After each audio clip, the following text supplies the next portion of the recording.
বেচে দিয়েছে, আর বাইক কিনেছে, বুঝতে পারলেন, বাইকের পাছাটা এরকম চারা, আর বউকে একবারে এমন করে ঠোঁট পালিশ আর গাল পালিশ, আর 5টা ছেলের মা আবার 3 পিস কিনে এমন ভাবে নিয়ে যাচ্ছে, সারা পৃথিবীর পুরুষকে দেখাচ্ছে, মানে ও হিজড়া, ওর বউকেও কন্ট্রোল করতে পারে না। তার জন্য লোকের বউ সন্তানটাকে দেখাচ্ছে, দেখ আমার বউকে, আমি পারি না রে, তোরা তো ভাগ দুয়াই। তাহলে এর মতো জঘন্য আর কে হতে পারে?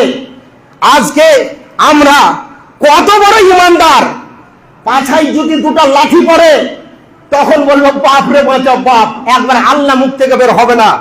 শিক্ষিত সুধী মন্ডলী, ফারুক আজম উমর ফারুক রাদিয়াল্লাহু তাআলা আনহু, বিশ্ব নবী যখন সাবে মিরাজ থেকে আসছেন, হযরত উমরকে এসে বলছেন, উমর, জান্নাতের মধ্যে তোমার জন্য একটি মাকাম দেখলাম, এত উচ্চত মানের জান্নাতে একটি রুম বানানো আছে, উমর তুমি কি এমন আমল করো?